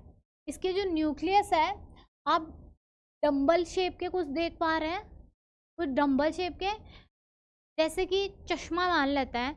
एक चश्मा है, चश्मे में 2 इसके ग्लासेस है और बीच में जो डंडी होती है वैसी कुछ आकृति दिखती है, चश्मे जैसी आकृति दिखती है, इसीलिए इसको बायलॉब्ड कहा गया है। इसका जो न्यूक्लियस है इसमें लोब्स कैसी पाई जाएगी, 2 गोलाकार आकार की, इसीलिए इसको क्या कहेंगे हम, इसकी जो न्यूक्लियस है वो क्या होती है, बायलोब्ड होती है, 2 लोब्स पाए जाने के कारण। लाइफ स्पैन कितनी होती है, 7 से 12 दिन की होती है एक इओसिनोफिल का। आप देखिए एक स्लाइड व्यू है, यहाँ स्लाइड व्यू में आप देख पा रहे हैं ये जो एरिया कवर कर रखा है ये 2 पार्ट में डिवाइडेड है, बायलोब आकृति की दिख रही होगी आपको। ये इओसिनोफिल का डायग्राम है। इओसिनोफिल क्या करती है, डिफेंस करती है किसके प्रति? पहला जो हमने न्यूट्रोफिल्स देखा था, न्यूट्रोफिल्स किसके अगेंस्ट काम कर रही थी? वो बैक्टीरिया के अगेंस्ट काम कर रही थी। ये किसके प्रति काम करती है? पैरासाइट्स के प्रति काम करती है। जैसे कि मान लेते हैं कुछ पैरासाइट्स हमने ओरली कुछ कंटामिनेटेड वाटर ले लिया है, पी लिया है हमने, या कंटामिनेटेड फूड ले लिया है, वहाँ क्या है उस फूड में पैरासाइट मौजूद है, तो वो पैरासाइट हमारे शरीर के अंदर जाकर हमें नुकसान पहुंचा सकती है। तो उस कंडीशंस में क्या करती है? इयोसिनोफिल एक्टिव हो जाती है और क्या करती है? उसको किल करने का काम करती है। Have a role in allergic inflammation. जब हमारे शरीर में एलर्जिक इन्फ्लामेशन हो जाती है, उस कंडीशंस में बेसोफिल्स क्या करती है? एलर्जिक रिएक्शन, जैसे कुछ हमने केमिकल यूज़ कर लिया है और उससे हमें एलर्जी हो गया और इन्फ्लामेशन हो गया है, उस कंडीशन में क्या करती है? इयोसिनोफिल एक्टिव हो जाती है।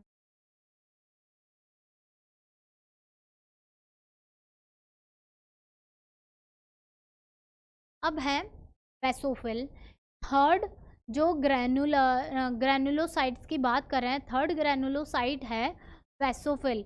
इसका कैरेक्टरिस्टिक देख लेते हैं। ये पूरे WBCs का क्या होता है? 0.1% होता है।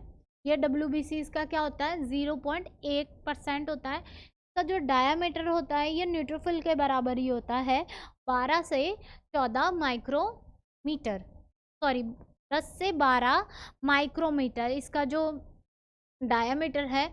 इसकी जो न्यूक्लियस देख पा रहे हैं हम, इसमें किसी भी तरीके का लोब नहीं दिख रहा है, इर्रेगुलर शेप दिख रही है। न्यूक्लियस की कैसी दिख रही है? शेप हमें इर्रेगुलर सी दिख रही है इसकी न्यूक्लियस। और इसमें जो साइटोप्लाज्म पाए जाते हैं, साइटोप्लाज्म के अंदर जो ग्रेन्यूल्स पाए जाते हैं वो बड़े बड़े दिखते हैं। बड़े जो साइटोप्लाज्म होते हैं उसको क्या कहते हैं? हम कोर्स कहते हैं। बड़े जो सॉरी ग्रेन्यूल्स होते हैं, साइटोप्लाज्म के अंदर जो ग्रेन्यूल्स है जो बड़े साइज में दिखते हैं, उनको कोर्स बोलते हैं। तो कोर्स का कलर क्या हो जाता है? इयोसिनोफिल में क्या होता है? कोर्स इयोसिनोफिल में कैसा हो जाता है? वो रेडिश कलर के दिख रहे थे, पर यहाँ वेसोफिल में किस कलर के दिखेंगे हमें? ब्लूइश कलर के दिखेंगे ग्रेन्यूल्स। ये क्या रखता है? इसका जो न्यूक्लियस है, न्यूक्लियस की बात करते हैं। इसका जो न्यूक्लियस है वो स्टोर करता है किसको? हिपेरिन को, सिरोनिन को, सीरोटोनिन को और हिस्टामिन को। यहाँ जो एक हिपेरिन वर्ड मैंने यूज़ किया है, हिपेरिन वर्ड क्या है? एक नेचुरल एंटीकोगुलेंट। एंटीकोगुलेंट जो कि क्या होता है? जो हम एंटीकोगुलेंट के बारे में पढ़ते हैं तब हमने देखा होगा, तो एंटीकोगुलेंट ब्लड को क्या नहीं करने देता? थक्का बनने नहीं देता, ब्लड को क्लॉट नहीं होने देता। इसलिए हमारे शरीर में कुछ नेचुरल एंटीकोगुलेंट्स पाए जाते हैं, जो क्या है? हिपेरिन है, नेचुरल एंटीकोगुलेंट। स्टेनिंग करके देखते हैं जब हम इयोसिनोफिल को, तो वेसोफिल को जब हम स्टेनिंग करके देखते हैं, वो कैसे दिखते हैं? पर्पलिश कलर के दिखते हैं। किस कलर के दिखते हैं? पर्पलिश कलर के। और स्टेनिंग कौन सी यूज़ की जाती है? लीशमन स्टेनिंग यूज़ की जा रही है। इसकी लाइफ स्पैन कितनी होती है? वेसोफिल सबसे कम मात्रा में पाई जा रही है, पर ज़्यादा दिन में इसकी सबसे ज़्यादा जो लाइफ टाइम होती है वेसोफिल की होती है। वेसोफिल की कितनी होती है लाइफ स्पैन? 12 से 15 दिन की होती है। वेसोफिल क्या करता है? एलर्जिक रिएक्शंस में काम आता है। वेसोफिल क्या करता है? जब भी आप देखेंगे एलर्जिक रिएक्शन के लिए हमारे ब्लड में 2 ऐसे WBCs है जो रेस्पॉन्सिबल है। कौन कौन से? एक तो इयोसिनोफिल जो इससे जस्ट पहले हमने देखा था, और ये क्या है? सेकंड वाला क्या है? वेसोफिल। 2 ही ऐसे WBCs होते हैं जो कि एलर्जिक रिएक्शंस में अपना इन्वॉल्वमेंट दिखाता है। स्टेनिंग करने पर इसके जो ग्रैन्यूल्स होते हैं वो ब्लैकिश कलर के। याद कैसे रहेगा हमें? एक तो न्यूट्रोफिल है, न्यूट्रोफिल में फाइन पाए जा रहे हैं जो इसके ग्रैन्यूल्स है। उसके बाद जो बाकी के 2 हैं वो क्या कहलाए जा रहे हैं? कोर्स कहलाए जा रहे हैं। बी से वैसो और बी से क्या दिखेगा? ब्लैक। बी से वैसो और बी से ब्लैक। तो इसके ग्रेन्यूल्स होंगे वो ब्लैक कलर के दिखेंगे और जो इओसिनोफिल में होंगे वो रेडिश कलर के ग्रेन्यूल्स दिखाई देंगे। फोर्थ है लिम्फोसाइट। फोर्थ पार्ट है लिम्फोसाइट। इसमें आप किसी भी तरीके का ग्रेन्यूल्स नहीं देख पा रहे हैं। किसी भी तरीके का ग्रेन्यूल नहीं पाए जाने के कारण इसको क्या बोलेंगे अपन, ग्रेनुलोसाइट कहेंगे इसको। इसके कैरेक्टरिस्टिक फीचर्स की बात कर लेते हैं। न्यूट्रोफिल के बाद अगर जो सबसे ज़्यादा मात्रा में पाई जा रही है वो क्या है, हमारा लिम्फोसाइट। 20 से 40% पाई जा रही है, क्या, लिम्फोसाइट पाई जा रही है। डायामीटर इसका न्यूट्रोफिल जितना ही है, 10 से 12 माइक्रोमीटर है इसका जो डायामीटर है। इसकी जो न्यूक्लियस है वो कैसी होगी, 2 टाइप में डिवाइडेड की गई है। किसी जगह किसी मतलब लिम्फोसाइट में कैसे होंगे, स्मॉल साइज के, और किसी में होंगे लार्ज साइज के न्यूट्रोफिल्स दिखेंगे। ग्रैन्यूल्स, अभी अपन ने बात की, ग्रैन्यूल्स की एब्सेंसी होती है, इसीलिए ही इसको ए ग्रैन्यूल्स बोला गया है। स्टेनिंग करेंगे जब हम न्यूट्रोफिल को, स्टेनिंग का एक स्लाइड व्यू है न्यूट्रोफिल का। न्यूट्रोफिल में स्टेनिंग करेंगे तो ये कैसा, डीप ब्लू कलर के दिखेंगे। लीशमन स्टेन से जब हम लिम्फोसाइट को स्टेन करेंगे तो ये कैसे दिखेंगे, डीप ब्लू कलर के। एक चीज़ नोटिस कर रहे हैं आप, यहाँ पर जो लिम्फोसाइट है उसमें जो इसमें जो साइड मतलब इसका जो न्यूक्लियस है वो सबसे ज़्यादा बड़ी दिख रही होगी आपको। बड़ी दिखने के कारण इसका जो साइटोप्लाज्म है वो सिर्फ रिम की तरह दिखाई दे रही है। रिम मतलब एक कवर की तरह, इसका जो पीछे का बैकग्राउंड है वो एक कवर की तरह दिख रहा है, और इसका पूरा होल जो सेल का जो पूरा स्ट्रक्चर है वो किसने कवर कर लिया है, इसके न्यूक्लियस ने कवर कर लिया है। इसकी जो लाइफ स्पैन होती है लिम्फोसाइट की वो 2 से 5 दिन की होती है। टाइप ऑफ लिम्फोसाइट, इसके साइज के अनुसार इसको क्या गया, मतलब इसके साइज के अनुसार इसको डिवाइडेड किया गया है। एक पहला है टी लिम्फोसाइट और दूसरा है बी लिम्फोसाइट। टी लिम्फोसाइट को क्या बोलेंगे, टी सेल्स बोलते हैं, और बी लिम्फोसाइट को क्या बोलता है, बी सेल्स। ये जो दोनों तरीके के सेल्स होते हैं ये क्या करते हैं, ये इम्यूनिटी बूस्टर, इम्यूनिटी में हेल्प करते हैं। जैसे हमारे शरीर में जब भी सेल मीडिएटेड इम्यूनिटी होती है, सेल मीडिएटेड इम्यूनिटी का मतलब है जब भी हमारे सेल्स को क्या करते हैं, इम्यून करते हैं, मतलब बैक्टीरिया से लड़ने की जो शक्ति प्रदान करने का प्रोसेस होता है उसी को क्या बोलते हैं अपन, ऐसे जो इम्यूनोग्लोबुलिन्स पाए जा रहे हैं हमारे शरीर में वो क्या करता है, हमारे इम्यूनिटी को बूस्ट करने में हेल्प करता है। तो टी सेल्स क्या करता है, हमारे सेल मीडिएटेड इम्यूनिटी। और दूसरा क्या काम है इसका, वायरस को क्या करता है, वायरस से इसको डिस्ट्रॉय करने का काम कर देते हैं, वायरस से उसको ख़त्म करने का काम भी किसका है, मान लीजिए हमारे शरीर में कोई फॉरिजन कुछ एंटीजन एंट्री कर गया, वायरस एंट्री कर गया, तो उस जगह पर क्या करेगा, टी लिम्फोसाइट, ऐसे सेल्स टी लिम्फोसाइट उन पर क्या करना शुरू करेगा, अपना वर्क करना शुरू करेगा, और हमारे शरीर को किसी भी तरीके के डिजीज़ होने से क्या करेगा, रोकेगा, हमें बीमार पड़ने से रोकेगा। तो वो एक तरीके से क्या कर रहा है, हमारे इम्यून को क्या कर रहा है, बूस्ट करने का काम। दूसरा, बी सेल्स क्या करते हैं, हार्मोन्स, कुछ हार्मोन्स को प्रोवाइड करता है इम्यून में, जैसे इम्यूनोग्लोबुलिन जो एंटीबॉडीज़ है उसको प्रोड्यूस करने का काम कौन कर रहा है, बी सेल उसको क्या करता है, प्रोड्यूस करता है।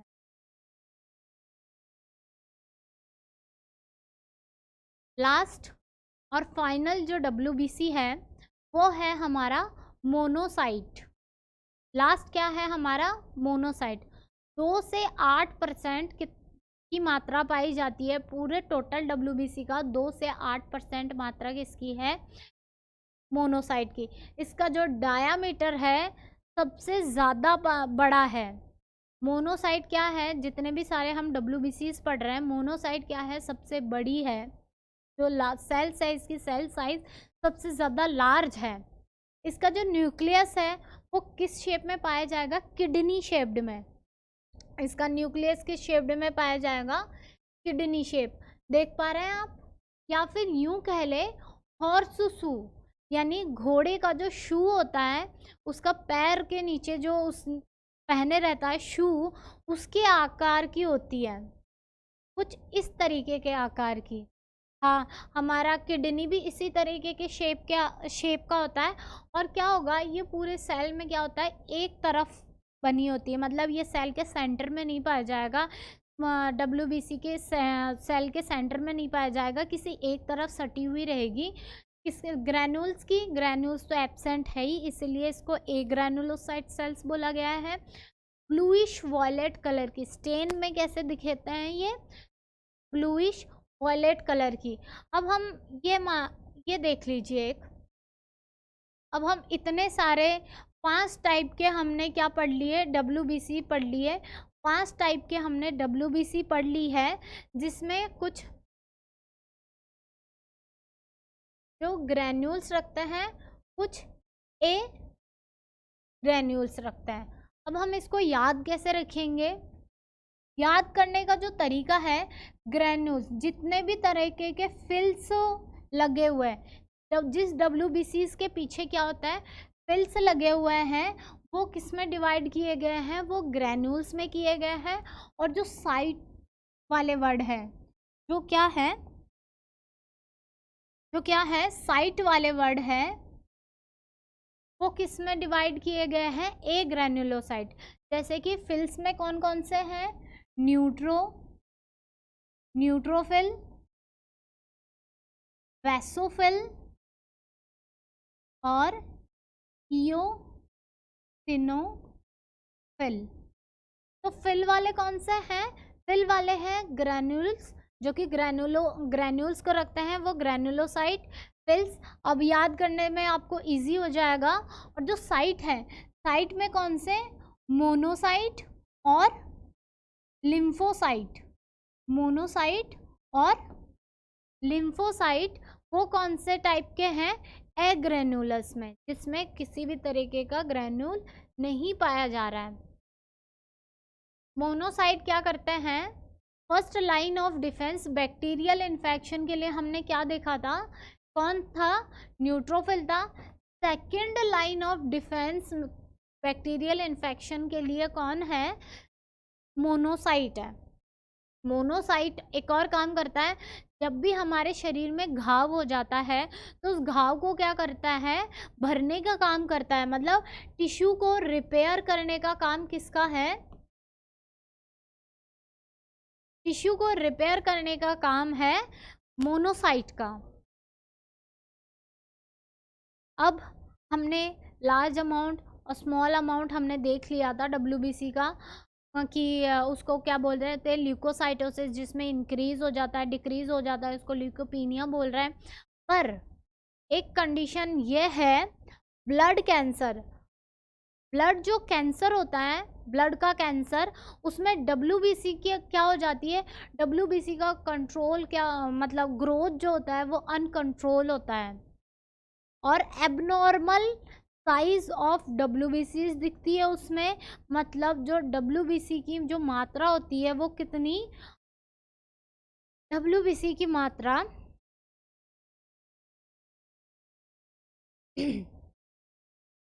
10 लाख से ज़्यादा अगर WBC का बैक्टीरियल ग्रोथ, मतलब WBC का जो ग्रोथ अगर 10 लाख से ज़्यादा हो जाए, 10 लाख पर माइक्रोलीटर, इससे ज़्यादा हो जाने पर, जिसमें क्या होता है, अनकंट्रोल इंक्रीज ऑफ WBC का क्या होता है, अनकंट्रोल ग्रोथ होता है, उस कंडीशंस को क्या बोलते हैं हम, ब्लड कैंसर बोलते हैं उस कंडीशन को।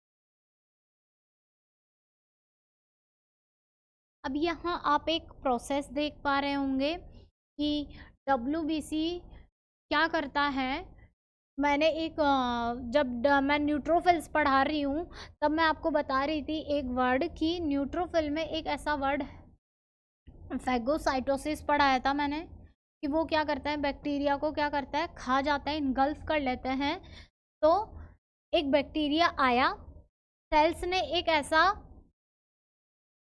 सेल्स ने उसको क्या कर लिया, एक्सेप्ट कर लिया और उसको अपने सेल्स के अंदर इनगल्फ कर लिया। उसके ऊपर एक लेयर बना दी, किसकी, फॉर्मेशन ऑफ फैगोसोम।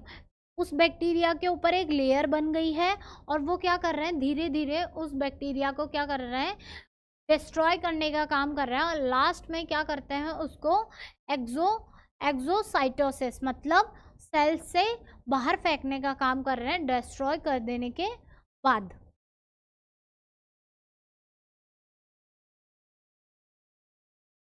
लास्ट जो ब्लड का सेल्स है वो क्या है, प्लेटलेट। प्लेटलेट को क्या कहते हैं हम, थ्रोम्बोसाइट। प्लेटलेट को हम थ्रोम्बोसाइट कहते हैं।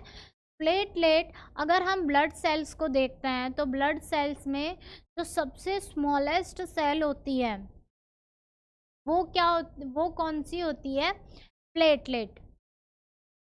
सबसे छोटी इसकी आकृति होगी। ये एक मैंने स्लाइड व्यू बनाया है जिसमें ये कुछ आरबीसीज के शेप है, एरो बना के डिनोट किया गया है। कुछ एरोस के बीच में आपको छोटे छोटे पार्टिकल्स दिख रहे हैं, वो क्या है, आपका प्लेटलेट है। सबसे कम जो इसकी ओवर साइज होगी, सबसे छोटी होगी सेल्स में, जितने भी तरीके के सेल्स पढ़ रहे हैं सब में ये सबसे छोटी साइज की होगी। डायामीटर इसका क्या है, 2 to 4 माइक्रोमीटर डायामीटर है इसका। लाइफ स्पैन कितनी होती है, 10 दिन की। एवरेज जो लाइफ होती है प्लेटलेट की वो कितने दिन की होती है, 10 दिन की होती है। नॉर्मल जो वॉल्यूम होता है वो कितनी मात्रा में पाई जा रही है, ये 1.5 लाख से 4 लाख पर माइक्रो लीटर। आपने एक कंडीशन सुना होगा, डेंगू। जब किसी पेशेंट को डेंगू हो जाता है तब कौन सी कंडीशन कॉज हो जाती है, उसमें क्या होता है कि जो अपना प्लेटलेट है वो 1.5 लाख से क्या होता है, अपनी जो नॉर्मल वॉल्यूम है इसकी 1.5 लाख से कम हो जाने के कारण पेशेंट किससे सफ़र कर रहा होता है, उस कंडीशन को बोलते हैं डेंगू हो गया है इस पेशेंट।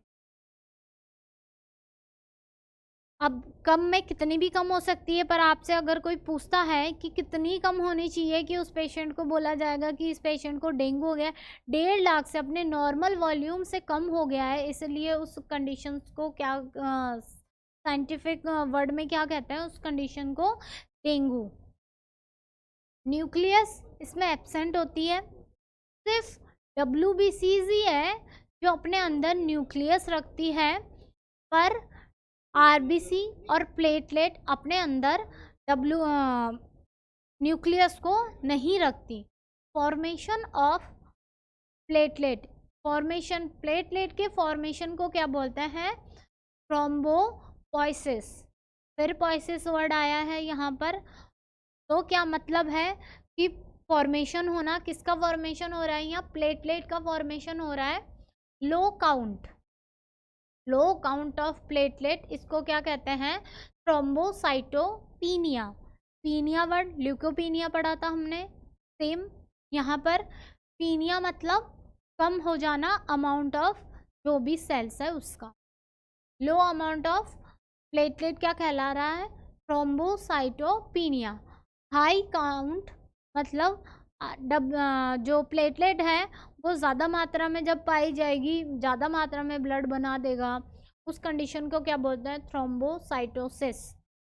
प्लेटलेट का काम क्या होता है, प्लेटलेट का बेसिकली काम यह है, जब भी हमारे शरीर में इंजरी हो जाती है, जब हमें कट लग जाता है, ब्लीडिंग हो जाती है, उस कंडीशन में क्या करता है प्लेटलेट अपने अंदर कुछ ऐसे क्लॉटिंग एजेंट्स रखे हुए हैं, तो वो क्या करते हैं, जैसे फिब्रिनोजन या प्रोथ्रोम्बिन, ऐसे कुछ क्लॉटिंग फैक्टर्स होते हैं जो उस टाइम पे एक्टिव हो जाते हैं और ब्लड के जो ब्लीडिंग हो रही है उस इंजरी जगह पर लोकेशन से क्या करता है, इंजरी जो ब्लीडिंग हो रही है उसको रोकने में हेल्प करता है। इसके एक्टिवेशन से, क्लॉटिंग फैक्टर्स के एक्टिवेशन से क्या करता है, ब्लीडिंग होने से रोकता है। और इस प्रोसेस को, ब्लड क्लॉटिंग को जब रोकते हैं उस प्रोसेस को क्या बोलते हैं, कोगुलेशन। जब ब्लीडिंग होता है उस जगह ब्लीडिंग स्टॉप होने के प्रोसेस को क्या बोलते हैं, कोगुलेशन।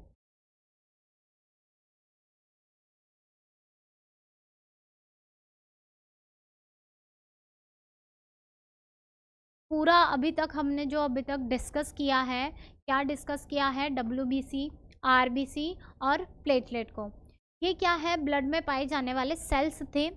अभी हम डिस्कस करेंगे प्लाज्मा, जो ब्लड को लिक्विड बनाता है, जो ब्लड को फ्लो करने के लिए जो तरल जो स्टेटमेंट जो बनाता प्रोवाइड करता है वो कौन है, वो है प्लाज्मा। प्लाज्मा का कलर देख पा रहे हैं, ये क्या है आपका होल ब्लड। होल ब्लड की जब भी बात की जाएगी तब हमारे दिमाग में आ जाना चाहिए कि प्लाज्मा है, उसमें ब्लड के तीनों टाइप्स के सेल्स मौजूद हैं होल ब्लड में। होल ब्लड को अगर हम सेंट्रीफ्यूज करें या फिर कुछ समय के लिए वाइल में, कुछ ट्यूब में या फिर वाइल में भर के ब्लड को अगर हम कुछ समय के लिए स्टैंड कर देते हैं, रख देते हैं वर्टिकल पोर्शन में, तो क्या करते हैं, ब्लड में पाए जाने वाले, मैं जिन सेल्स की बात कर रही हूँ वो सेल्स क्या होता है, सेटल डाउन होने शुरू हो जाता है, मतलब नीचे बॉटम की तरफ बैठना शुरू हो जाता है और ऊपर अपर का जो पार्ट है वो पेल येलोइश कलर का दिखता है। पेल येलोइश कलर का जो ये लिक्विड पार्ट दिख रहा है अब हमको, यही क्या कहलाता है, प्लाज्मा। यही है हमारा प्लाज्मा, जो कौन से कलर का होता है, येलोइश कलर का होता है और क्लियर दिखती है। मान लो इसका कुछ और कंडीशंस होती है, जैसे कि किसी पेशेंट को हार्ट डिजीज़ से सफ़र कर रहा है, कोई पेशेंट क्या करता है, हार्ट डिजीज़ से, मतलब उसके शरीर में कोलेस्ट्रॉल की मात्रा ज़्यादा हो गई है, उस कंडीशंस में जो ये प्लाज्मा का कलर हमें जो दिखेगा वो कैसा सा कुछ दिखना शुरू होगा, वो हमें दिखना शुरू होगा कुछ मिल्किश कलर का दिखना शुरू होगा।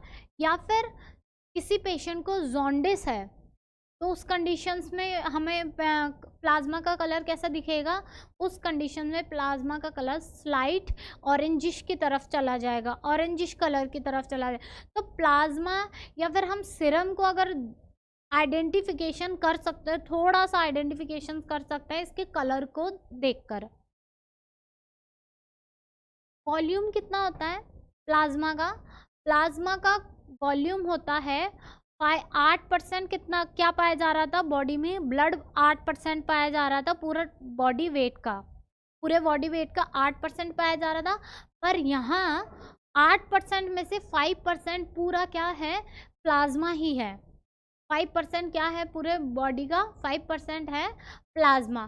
कॉम्पोजिशन की बात कर लेते हैं, प्लाज्मा में क्या है, वाटर है और सॉलिड है कुछ पार्ट। तो वाटर पार्ट कितना है प्लाज्मा का, 1% और सॉलिड पार्ट है इसका 9%। सॉलिड पार्ट में हम अगर बात करें तो कुछ ऑर्गेनिक कंपाउंड्स है और कुछ क्या है, कुछ ऑर्गेनिक कंपाउंड है और कुछ इनऑर्गेनिक कंपाउंड है। वाटर मेनली क्या करता है, वाटर हमारे ब्लड को इतनी ज़्यादा, सीरम को क्या करता है, लिक्विड बनाता है और वो क्या करता है, एक व्हीकल एजेंट के तरह काम करता है ट्रांसपोर्ट के, मतलब ब्लड हमारा जो तरल है, फ्लूइड है, उसको फ्लूइड बना के रखने का काम कौन कर रहा है? सीरम काम कर रहा है। और वो क्या करता है? एक एजेंट की तरह काम करता है, ट्रांसपोर्ट करता है। किस किस चीज़ को ट्रांसपोर्ट कर रहा था? ऑक्सीजन को, कार्बन डाइऑक्साइड को, न्यूट्रिशंस को। ये जो ट्रांसपोर्ट, तो वो क्या, प्लाज्मा क्या है? एक व्हीकल है ट्रांसपोर्टेशन का। सॉलिड पार्ट, सॉलिड पार्ट भी दो टाइप में डिवाइड है, ऑर्गेनिक और इनऑर्गेनिक। ऑर्गेनिक पार्ट में क्या क्या, इनऑर्गेनिक पार्ट में क्या क्या है? सोडियम है, पोटेशियम है, क्लोराइड है, मैग्नीशियम है, आयरन है, कैल्शियम है। ये क्या है? प्लाज्मा का इनऑर्गेनिक पार्ट। ऑर्गेनिक पार्ट में क्या होता है? प्रोटीन्स पाए जा रहे हैं। ऑर्गेनिक पार्ट को दो पार्ट में डिवाइड करा गया है। वो क्या है? कुछ प्रोटीन्स पाए जा रहे हैं, उस पार्ट को क्या कहा गया है? Plasma protein. और कुछ किसी पार्ट में क्या पाया नहीं जा रहा, प्रोटीन नहीं पाया जा रहा, इसलिए उसको क्या बोलेंगे? इनऑर्गेनिक। तो प्लाज्मा प्रोटीन का बेसिकली काम क्या है? प्लाज्मा प्रोटीन में क्या क्या चीज़ें पाई जा रही है? एल्बुमिन पाई जा रही है, ग्लोबुलिन पाई जा रही है, फिब्रिनोजन पाया जा रहा है। ये तीनों चीज़ें क्या है? प्रोटीन से मिलकर बने होते हैं। और कहाँ सिंथेसिस होते हैं इनका? इनका सिंथेसिस होता है लीवर में। और इनका काम क्या होता है मेन? ये एक कोगुलेट क्लोटिंग फैक्टर्स की तरह काम करता है, जो कि ब्लीडिंग को होने से रोकने का काम कर रहा है।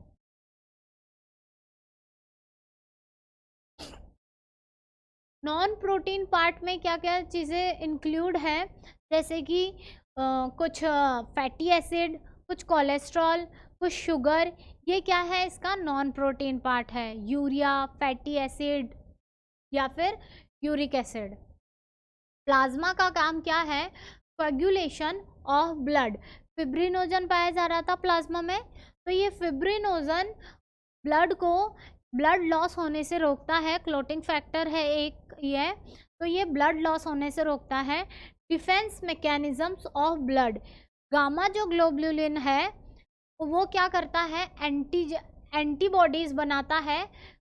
गामा ग्लोबुलिन क्या करता है? इम्यूनोग्लोबुलिन बनाने में हेल्प करता है, जो क्या है? एक तरीके का एंटीबॉडी है, जो कि किसके खिलाफ काम करता है? एंटीजन। ट्रांसपोर्ट मैकेनिज्म्स, अभी अभी हमने पढ़ा कि कुछ हार्मोन्स ऐसे होते हैं, एंजाइम्स ऐसे होते हैं, जैसे कि एंडोक्राइन जो ग्लैंड्स होती है, जिनके पास खुद की क्या नहीं होती है? खुद की डक्ट्स नहीं होती है। वो क्या करते हैं? वो अपने हार्मोन्स को क्या करते हैं? डायरेक्ट ब्लड में भेज देता है, और ब्लड क्या करता है? हमारे पूरे टारगेट सेल तक या टारगेट टिश्यू तक पहुंचा देता है। तो ये ट्रांसपोर्टेशन का काम कर रहा है। बॉडी का एसिड बेस बैलेंस बनाकर रख रहा है। ब्लड में अगर वाटर की कंसिस्टेंसी कम हो जाएगी, मान लेते हैं ब्लड में, प्लाज्मा में वाटर की कंसिस्टेंसी कम हो जाएगी, तो बॉडी का एसिड बेस बैलेंस मेंटेन नहीं होगा। तो क्या करता है? ये एसिड बेस बैलेंस को बना के रखता है। Role in viscosity of blood. Plasma protein provide viscosity which is important to maintain blood pressure. Viscosity, blood की जो तरलता है वो अगर मेंटेन नहीं होगी तो हमारा ब्लड प्रेशर क्या हो जाएगा? हाई या फिर लो हो जाएगा। इसीलिए ब्लड प्रेशर को भी ये क्या करता है? मेंटेन करके रखता है। रूलेक्स फॉर्मेशन में काम करता है। रूलेक्स फॉर्मेशन समझिए आप। रूलेक्स फॉर्मेशन, ये आरबीसीज है, ब्लड सेल्स है।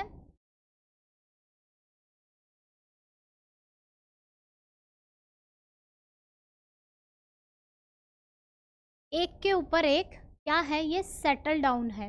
कैसे?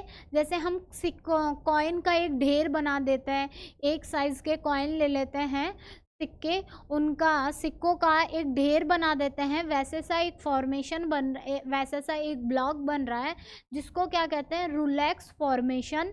जिसको कौन बनाने में हेल्प करता है? ग्लोबुलिन और फिब्रिनोजन, जो कि प्लाज्मा में पाया जा रहा है। रूलेक्स फॉर्मेशन की प्रोसेस को क्या करता है? ये इन्हेंस करने का काम करते हैं। कौन? Plasma. Serum is the blood plasma without clotting factor. Serum में किस चीज़ की एब्सेंसी होती है, वो भी एक टाइप का ब्लड में प्लाज्मा की तरह ही काम करता है। तो वो क्या होता है, ब्लड प्लाज्मा ही है पर उसमें क्लॉटिंग फैक्टर की एब्सेंसी होती है। तो हम सीरम का अगर डिफरेंस देखते हैं, मेजर डिफरेंस क्या है, serum is the part of blood which do not contain clotting factor. और यहाँ पर क्लॉटिंग फैक्टर किसकी बात की जा रही है, यहाँ पर क्लॉटिंग फैक्टर की बात की जा रही है फिब्रिनोजन की बात की जा रही है, जो कि सीरम है। अगर अगर हम होल ब्लड में से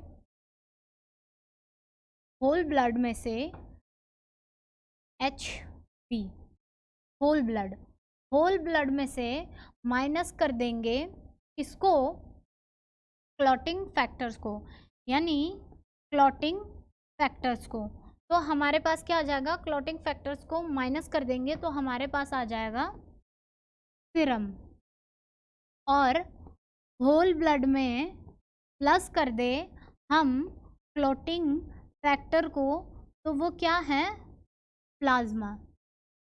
तो सीरम का क्या फॉर्मूला है, whole blood minus clotting factor. और प्लाज्मा का फॉर्मूला क्या है, whole blood plus clotting factor, उसमें क्या क्या होगा, वो प्लाज्मा। लास्ट है फंक्शन ऑफ ब्लड। ब्लड का काम क्या है, अभी तक बेसिकली हम जो भी जिस भी सेल के काम पढ़े हैं, प्लाज्मा के काम पढ़े हैं, उस टोटल को अगर हम मिला दें तो हमारा ब्लड का काम आ जाएगा, ब्लड का फंक्शन आ जाएगा। ब्लड क्या कर रहे हैं, गैस को ट्रांसपोर्ट करने का काम कर रहा है। कौन कौन सी गैसेज हैं हमारे पास, यहाँ पर कार्बन डाइऑक्साइड है और ऑक्सीजन है। ये क्या करता है, लंग्स से क्या करता है, टिश्यू तक पहुंचाने का काम करता है, और टिश्यू से क्या करता है, लंग्स तक पहुंचाने, फिर वो लंग्स तक पहुंचाने का काम कर रहा है। ट्रांसपोर्ट ऑफ न्यूट्रिशंस को, कुछ न्यूट्रिशंस है जो कि हमारे शरीर के लिए बहुत ज़रूरी है, जैसे ग्लूकोज हो गया, कोलेस्ट्रॉल हो गया, फैटी एसिड्स हो गया, जो अभी अब हमने ऑर्गेनिक में पढ़ा, वो उनको क्या करते हैं, ये ट्रांसपोर्ट करने का काम कर रहे हैं। रेगुलेशन ऑफ पीएच, ब्लड का पीएच, ब्लड का शरीर का पीएच मेंटेन करने का काम कर रहा है, शरीर का टेम्परेचर मेंटेन करने का काम कर रहा है, वाटर के बैलेंस को बना के रख रहे हैं, और क्या कर रहा है, हेमरेज से प्रिवेंट कर रहा है, ब्लड को क्या कर रहा है, ये बहने से रोक रहा है, ब्लीडिंग होने से रोक रहा है। डिफेंस में काम कर रहे हैं। जो WBCs के जितने भी काम पड़े हैं कि हमारे इम्यूनिटी सिस्टम का पार्ट है, कि हमारे शरीर को क्या करता है, हमें बीमार पड़ने से रोकता है, फर्स्ट लाइन डिफेंस का काम कर रहे हैं। वेस्ट, तो उसमें कौन पार्ट अपना भूमिका निभा रही है, कौन, ब्लड अपना एक भूमिका निभा रही है।